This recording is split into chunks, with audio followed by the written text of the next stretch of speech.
तो आज हम क्वेश्चन 20 सीरीज़ कंटिन्यू करेंगे। ठीक है, breathing and exchange of gases chapter के हम 20 क्वेश्चन करेंगे। तो स्टार्ट करते हैं। Match the items given in column 1 with the column 2 and select the correct option. तो हमें क्या करना है, हमें ये जो कॉलम 1 और कॉलम 2 दिया है इसमें से करेक्ट ऑप्शन चूज़ करना है और उसको मैच करना है। ठीक है, तो देखो पहला है tidal volume.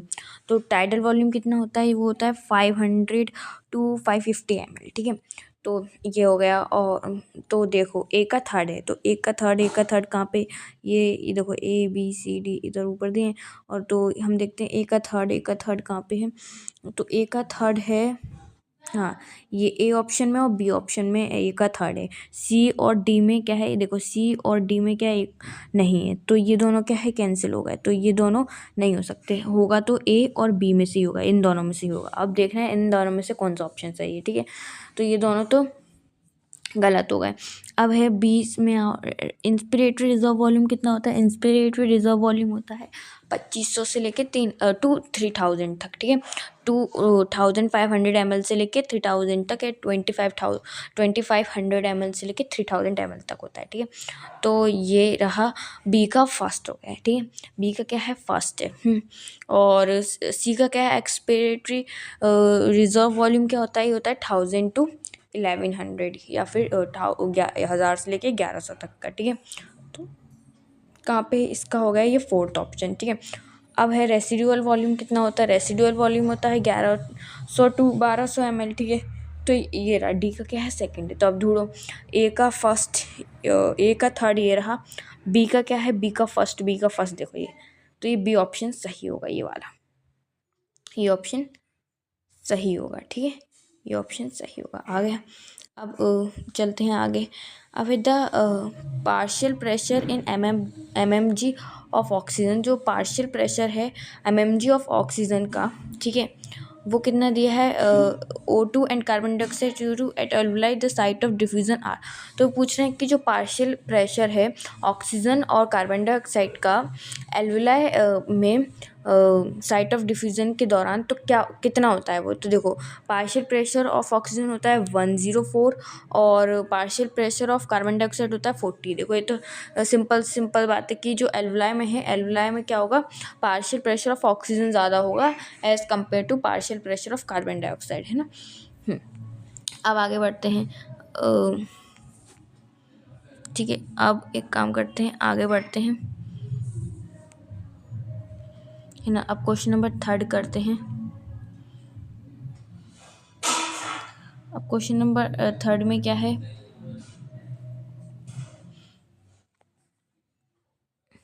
Which of the following are the respiratory organ of tissue. हाँ, इनमें से कौन सा रेस्पिरेटरी ऑर्गन है इंसेक्ट्स का। ठीक है, इनमें से कौन सा रेस्पिरेटरी ऑर्गन है इंसेक्ट्स का। ठीक है, इंसेक्ट्स का इनमें से कौन सा जो ऑर्गन है वो रेस्पिरेटरी ऑर्गन होता है, तो वो होता है ट्रैकिया। क्या होता है, ट्रैकिया होता है। ठीक है, जो ट्रैकिया है वो इंसेक्ट्स में रेस्पिरेटरी ऑर्गन होता है। विच ऑफ द फॉलोइंग, अब क्वेश्चन नंबर 4 करते हैं। Which of the following constitute the exchanging part of the respiratory system. इनमें से कौन सा जो है वो उसमें exchanging part of the respiratory system, मतलब expiratory part of the respiratory, exchanging part of the respiratory system में क्या क्या आता है। देखो हमें पता है रेस्पिरेटरी सिस्टम के 2 पार्ट होते हैं, एक कंडक्टिंग पार्ट और एक एक्सचेंजिंग पार्ट। ठीक है, तो इसमें से हमें ये 4 ऑप्शन में से बताना है कौन सा एक्सचेंजिंग पार्ट में आता है। ठीक है, तो देखो एक्सचेंजिंग पार्ट में क्या क्या आता है, जिसमें चीज़ें एक्सचेंज हो रही हूँ। देखो दिमाग घुमाओ, एक्सचेंज हो रही चीज़ों, यानी कि O2 और CO2 का एक्सचेंज हो रहा होगा उस जगह पे। ठीक है, तो एक्सचेंजिंग पार्ट में क्या आता है, एल्वुलाई एंड द डक्ट्स आती है। ठीक है, तो ऑप्शन ए सही हो जाएगा इसमें। आगे बात समझ में, है ना। तो अब हाँ, अब क्वेश्चन नंबर क्या है, क्वेश्चन नंबर 4 हो गया। अब क्वेश्चन नंबर 5 है ना। तो 5 क्या है, 5 क्वेश्चन नंबर में ये, which of the following has no specialised respiratory system. इनमें से कौन सा ऐसा है जिसमें कोई स्पेशलाइज्ड रेस्पिरेटरी सिस्टम नहीं होता। ठीक है, इनमें से कौन सा ऐसा इंसेक्ट, एनिमल जो भी है, एनिमल है जिनमें क्या है स्पेशलाइज्ड रेस्पिरेटरी स्ट्रक्चर नहीं होता, तो वो है अर्थवॉर्म। अर्थवॉर्म में कोई स्पेशलाइज्ड क्या है रेस्पिरेटरी स्ट्रक्चर नहीं होता है। ठीक है, अब आगे बढ़ते हैं। हाँ, अब क्वेश्चन नंबर 6 है, which of the following, question number 6 है विच, नहीं सॉरी, क्वेश्चन नंबर 6 क्या है, the common passage for food and air is, common passage क्या है फूड और एयर का, तो वो है फेयरिंग्स। हमें पता है जो कॉमन पैसेज है मतलब जहाँ से फूड और एयर दोनों जा सकते हैं वो क्या है, वो फेयरिंग्स है। ठीक है, अब आगे बढ़ते हैं। आगे आगे क्या है, क्वेश्चन नंबर 7 पढ़ते हैं। क्वेश्चन नंबर 7 में क्या है, क्वेश्चन नंबर 7 में है, bulk of CO2 released from body tissues into the blood is present as. हाँ, जो CO2 है वो बॉडी टिश्यू से रिलीज होके ब्लड में जाती है, तो वो किस फॉर्म में ब्लड में प्रेजेंट होती है। ठीक है, कैसे फॉर्म में ब्लड में प्रेजेंट होती है, क्या वो बाइकार्बोनेट इन ब्लड प्लाज्मा में रहती है एंड RBCs, बाइकार्बोनेट के फॉर्म में रहती है ब्लड प्लाज्मा में और RBCs में, या फिर वो CO2 मतलब ऐसे फ्रीली ब्लड प्लाज्मा में रहती है, या फिर 70% of carbamino haemoglobin and 30% is bicarbonate, या तो 70% कार्बोअमीनो के हीमोग्लोबिन के फॉर्म में रहती है, 30% बाइकार्बोनेट के फॉर्म में रहती है। कार्बो अमीनो हीमोग्लोबिन ग्लोबिन इन RBCs, कार्बो अमीनो हीमोग्लोबिन रहती है RBCs में। ठीक है, तो ये कैसे रहती है, तो ये रहती है bicarbonate in blood plasma and RBCs। ठीक है, ऑप्शन ए है सही। ठीक है, ऑप्शन ए आएगा सही, है ना। सही ऑप्शन क्या है, ए। अब है क्वेश्चन नंबर 8। क्वेश्चन नंबर 8 में क्या है, क्वेश्चन नंबर 8 में है, which structure in human respiratory system is involve in conditioning in air. Human respiratory system में ऐसा कौन सा स्ट्रक्चर है जो एयर की कंडीशनिंग में इन्वॉल्व होता है। ठीक है, ऐसा कौन सा स्ट्रक्चर जो है वो एयर कंडीशनिंग में इन्वॉल्व होता है ह्यूमन रेस्पिरेटरी सिस्टम में, तो वो है नेजल चैम्बर। ठीक है, क्या आएगा, नेजल चैम्बर, ऑप्शन बी है सही। अब फिर बढ़ते हैं क्वेश्चन नंबर 9 की तरफ। Trachea divides into right and left, trachea जो है वो राइट और लेफ्ट प्राइमरी, जो देखो ट्रैकिया जो है वो राइट और लेफ्ट में डिवाइड होती है, राइट और लेफ्ट पार्ट में डिवाइड होती है, तो वो किस चीज़ में राइट और लेफ्ट में डिवाइड होती है, जब वो राइट और लेफ्ट डिवाइड होती है, देखो जैसे कि ये है ट्रैकिया। ठीक है, ऐसी होती है ट्रैकिया, ऐसे ऐसे ऐसे ऐसे आगे जाके वो ऐसे और ऐसे डिवाइड हो जाती है। तो पूछ रहे हैं कि जो डिवाइड होती है तो वो किस पार्ट में डिवाइड होती है, तो वो होती है क्या प्राइमरी ब्रोंकाई बनती है, या फिर सेकेंडरी ब्रोंकाई बनती है, या फिर टर्शरी ब्रोंकाई बनती है, ब्रोंक्यूल्स बनती है, तो क्या बनती है वो, तो वो बनती है, किस पार्ट में डिवाइड होती है वो, प्राइमरी ब्रोंकाई में। किस पार्ट में डिवाइड होती है, प्राइमरी ब्रोंकाई में, ऑप्शन ए है सही। ठीक है, अब है question number 10, nasopharynx open through dash of the larynx region in the trachea. Nasopharynx जो है वो कहाँ से ओपन होती है, मतलब कि ट्रैकिया में जब जाती है नेजोफेरिंग्स तो वो पहले उसके जैसे जिसको नेजोफेरिंग्स है और ट्रैकिया है उसके बीच में क्या पड़ता है, मतलब कि कहाँ से होके जो है वो ट्रैकिया में जाती है, नेजोफेरिंग्स कहाँ से होके जाती है, तो ऑप्शन है ए ग्लोटिस, ग्लोटिस से होके जाती है नेजोफेरिंग्स ट्रैकिया में। ठीक है, आगे बात समझ में। देखो एपिग्लोटिस एक कार्टिलेजियस फ्लैप होता है जो कि फूड को एयर पैसेज में जाने से, एयर पाइप में जाने से रोकता है। ठीक है, लेकिन वो नेजोफेरिंग्स जाती कहाँ से जाती, तो वो ग्लोटिस से होके, है ना, समझ में आ गया। अब आगे बढ़ते हैं। अब है question number 11, which of the following comprise the lungs. हाँ, तो हमें बताना है कि इनमें से जो कौन सी ऐसा वो है जो लंग्स बनाता है। ठीक है, मतलब कि लंग्स का पार्ट है वो। ठीक है, हमें ये बताना है, मिलके लंग्स बनाए पूरा। तो पहला क्वेश्चन है, क्या है पहला question, which trachea along the network of bronchi bronchioles and alveoli. तो पहला ऑप्शन है ट्रैकिया हो गई, नेटवर्क ऑफ ब्रोंकाई हो गया, ब्रोंक्यूल्स हो गया और एल्वुलाई हो गया। ठीक है, और दूसरा ऑप्शन है network of bronchi bronchioles and alveoli. क्या जो ब्रोंकाई ब्रोंक्यूल्स और एल्वुलाई है वो नेटवर्क ऑफ ब्रोंकाई ब्रोंक्यूल्स और एल्वुलाई है वो मिलके लंग्स बनाते हैं, या फिर सिर्फ एल्वुलाई ही बनाती हैं। ठीक है, यह दोनों चीज़ें बनाती हैं, बोथ 1 and 2, मतलब कि क्या बोलते हैं, ऑप्शन ए एंड बी दोनों, ठीक है। यहाँ पे ए एंड बी होना था, लेकिन ठीक है वो 1 और 2 हो गया है, ठीक है। यहाँ पे ए और बी होगा, पर ठीक है। तो क्या है जो कि नेटवर्क ऑफ मतलब कि जो लंग्स बनाता है, ठीक है। तो हमें ये बताना है, तो लंग्स क्या क्या बनाते हैं। तो लंग्स बनाते हैं, कैसे बनते हैं लंग्स, देखो मैं बताती हूँ लंग्स कैसे होते हैं। तो ये कई ऐसे ट्रैकिया, यहाँ से प्राइमरी ब्रोंका है, ब्रोंक्यूल्स ये सब बनते हैं, और एल्वुलाई ये सब बनते हैं, ठीक है। और फिर यहाँ से ऐसे लंग्स होते हैं ना, तो ट्रैकिया तो अलग हो गई, तो ट्रैकिया वाला ऑप्शन तो गलत हो गया, यानी कि ए ऑप्शन तो गलत हो गया। और एल्वुलाई सिर्फ तो नहीं बनाएंगी, और जब ए ऑप्शन गलत हो गया है तो बोथ ए एंड बी वाला भी गलत हो गया, यानी मतलब डी ऑप्शन भी गलत हो गया। तो बचा क्या, सी ऑप्शन, मतलब कि ब्रोंका है, ब्रोंक्यूल्स और एल्वुलाई का जो नेटवर्क है वो मिलकर लंग्स बनाते हैं। समझ में आ गई है ना। अब है क्वेश्चन नंबर 12। क्वेश्चन नंबर 12 करते हैं अब। विंड पाइप अराइजेस फ्रॉम, जो विंड पाइप है वो कहाँ से अराइज होता है, ठीक है। क्या बोल रहे हैं, wind pipe arises from, wind pipe कहाँ से अराइज होता है, विंड पाइप अराइजेस फ्रॉम, ये बताना है हमें। तो क्या लेरिंग्स से अराइज होता है विंड पाइप, या ओरोफेरिंग से होता है, या नेजोफेरिंग से होता है, या लेरिनोफेरिंग से होता है। तो विंड पाइप कहाँ से अराइज होता है, जो विंड पाइप है वो अराइज होता है, कहाँ से अराइज होता है हमें ये बताना है, विंड पाइप। तो विंड पाइप जो है वो अराइज होता है लेरिंग्स से। सही ऑप्शन क्या है इसका, लेरिंग्स। क्या है सही ऑप्शन, लेरिंग्स, ठीक है। अब है 13 क्वेश्चन।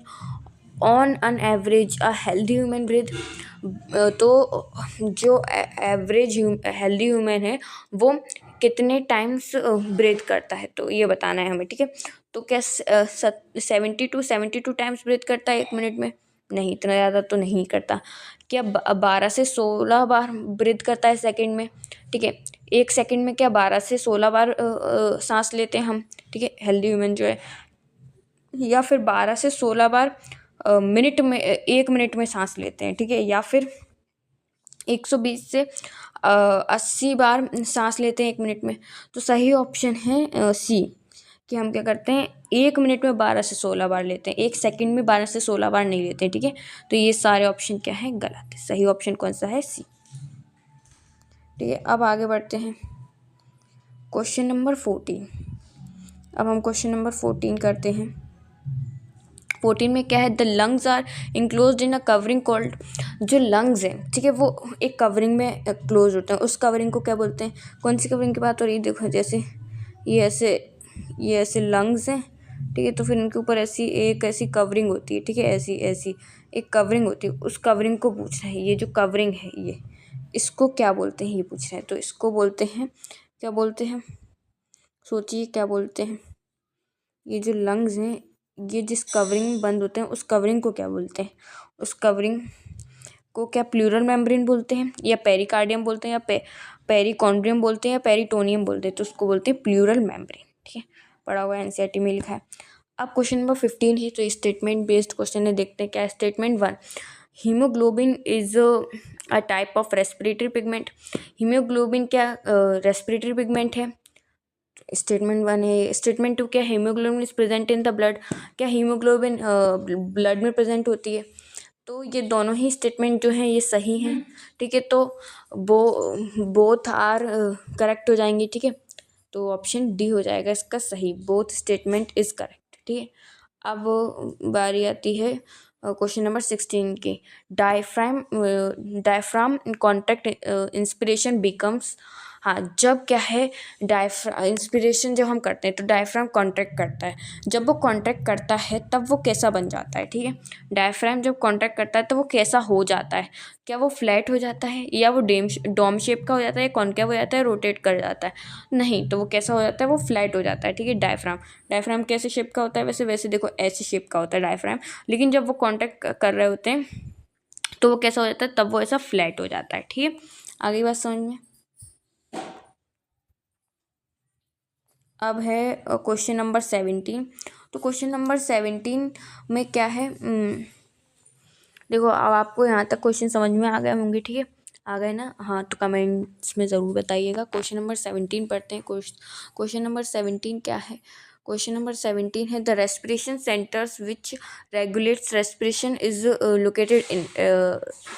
हाँ, तो रेस्पिरेटरी सेंटर्स जो कि रेस्पिरेशन को रेगुलेट करते हैं वो कहाँ पे पाए जाते हैं, ठीक है। वो चीज़ कहाँ पे पाई जाती है जो रेस्पिरेशन को रेगुलेट करते हैं, रेस्पिरेटरी सेंटर्स कहाँ पे पाए जाते हैं, तो वो पाए जाते हैं मेडुला ऑब्लंगेटा में। कहाँ पे पाए जाते हैं? मेडुला ऑब्लंगेटा में पाए जाते हैं, ठीक है। कहाँ पाए जाते हैं? मेडुला ऑब्लंगेटा में पाए जाते हैं। Which among the following can not be measure directly. इनमें से कौन सी जो चीज़ है वो डायरेक्टली मेजर नहीं हो सकती है, वो है इन जो ये जो ऑप्शन दी है इनमें से ऐसी कौन सी चीज़ है जो डायरेक्टली मेज़र नहीं हो सकती? कि टाइडल वॉल्यूम डायरेक्टली मेज़र नहीं हो सकता, या फिर रेसिडुअल वॉल्यूम डायरेक्टली मेज़र नहीं हो सकता, या फिर ERV डायरेक्टली मेज़र नहीं हो सकता, या फिर इंस्पिरेटर कैपेसिटी डायरेक्टली मेज़र नहीं हो सकती, ठीक है। तो इनमें से जो है वो रेसिडुअल वॉल्यूम डायरेक्टली मेज़र नहीं किया जा सकता, ठीक है। आई बात समझ में। क्वेश्चन नंबर 19 है विच क्या है question number 19? When 1500 ml air is in the lungs it is called. जब 1500 ml जो एयर यानी कि 1500 ml ऑफ एयर जो लंग्स में प्रेजेंट होंगी तो उसको क्या बोलते हैं, ठीक है।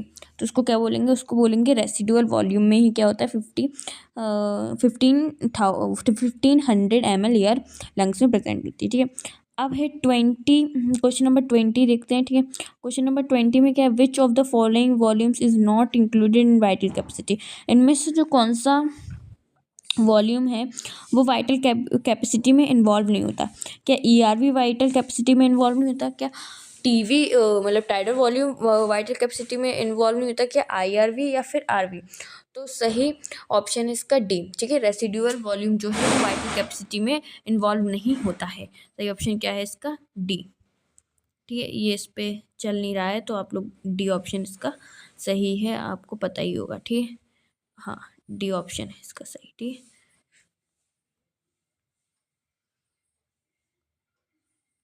इसका सही ऑप्शन क्या है? D है।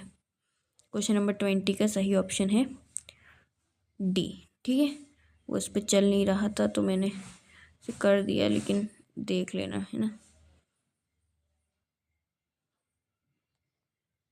D है इसका सही ऑप्शन, क्वेश्चन नंबर 20 का है। तो आप लोग को आई होप ये सब समझ में आ गया होगा, और मैं और भी चैप्टर्स के क्वेश्चन 20 सीरीज़ कंटिन्यू करूँगी, ठीक है। और अगर आपको और भी ज़्यादा क्वेश्चन चाहिए तो मैं और भी ज़्यादा क्वेश्चन वाली सीरीज़ भी बना सकती हूँ, ठीक है। तो आप लोग मुझे कमेंट में बताइएगा। Thank you.